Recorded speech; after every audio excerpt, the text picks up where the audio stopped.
क्या कोई सरकारी प्रोजेक्ट ना मिलना किसी कंपनी के शेयर को ताश के पत्तों की तरह गिरा सकता है?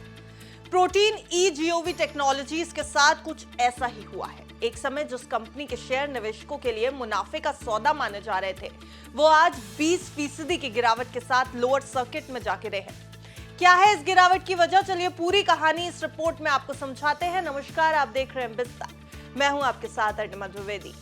कारोबारी हफ्ते के पहले ही दिन प्रोटीन ईजीओवी टेक्नोलॉजीज का शेयर 20% गिरकर 1143 रुपए पर आ गया।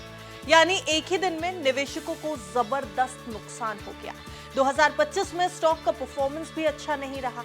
एक महीने में यह शेयर 21% और 3 महीने में 18% टूट चुका है। प्रोटीन ई गवर्नमेंट टेक्नोलॉजीज देश की बड़ी ई गवर्नेंस टेक्नोलॉजी कंपनी है। कंपनी सरकार के पब्लिक सेक्टर के लिए digital solutions, data management, online payment, digital identity, taxes services और जैसे काम करती है। PAN card, Aadhaar PAN linking, tax data processing जैसे कई बड़े सरकारी प्रोजेक्ट्स में प्रोटीन की अहम भूमिका है। देश में 64% पैन कार्ड प्रोटीन ईजीओवी टेक्नोलॉजीज ही बनाती है।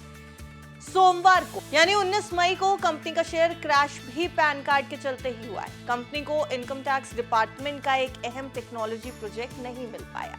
प्रोटीन ने 18 मई को स्टॉक एक्सचेंज को यह जानकारी दी कि वो इनकम टैक्स डिपार्टमेंट के पैन 2.0 प्रोजेक्ट की अगले राउंड की बोली में सिलेक्ट नहीं हुई है। और pan 2.0 project income tax department का एक बड़ा टेक्नोलॉजी अपग्रेडेशन प्रोजेक्ट है, जिसमें पैन सिस्टम का डिजाइन, डेवलपमेंट, ऑपरेशन और मेंटेनेंस शामिल है।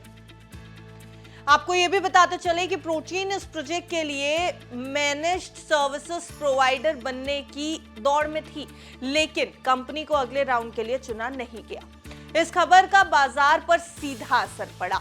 प्रोटीन के शेयरों में सिर्फ एक दिन में 20% की गिरावट आई और कंपनी का मार्केट कैप भी तगड़े रूप में घट गया है। इतना ही नहीं हुआ, पिछले एक साल में इस शेयर ने जो भी बढ़त हासिल की थी, वो अब पूरी तरह से मिट चुकी है। कंपनी में देश के बड़े दिग्गज निवेशकों का पैसा भी लगा है और इस लिहाज से भी यह स्टॉक काफी महत्वपूर्ण माना जाता है। रमेश दमानी के पास कंपनी में लगभग 1.05% हिस्सेदारी है। वहीं कुछ सरकारी बैंक और संस्थाएं भी इसमें निवेशक है। कैनरा बैंक की 1.23%, बैंक ऑफ बड़ौदा की 1.54% हिस्सेदारी इसमें है। पंजाब नेशनल बैंक यानी पीएनबी की 2.25%, एक्सिस बैंक की 3.18% और एसबीआई की करीब 5% हिस्सेदारी इसमें है। प्रोटीन में तेज गिरावट ने इन सभी निवेशकों को नुकसान उठाने पर मजबूर कर दिया। हालांकि कंपनी का यह कहना है कि पैन 2.0 प्रोजेक्ट नहीं मिलने से कंपनी के कारोबार पर ज्यादा असर नहीं होगा। प्रोटीन ने यह भी कहा है कि पैन 2.0 प्रोजेक्ट में बाहर होना उसके मौजूदा पैन प्रोसेसिंग और इशू सर्विसेज पर सीमित या ना के बराबर असर डालेगा, क्योंकि मौजूदा कॉन्ट्रैक्ट अभी भी जारी है। यानी फिलहाल पैन कार्ड बनाना और जारी होना पहले की तरह ही चलता रहेगा। प्रोटीन के कुल रेवेन्यू में पैन सर्विसेज का योगदान कितना है, ये भी आपको बताते हैं। तो ये है लगभग 50 से 61%।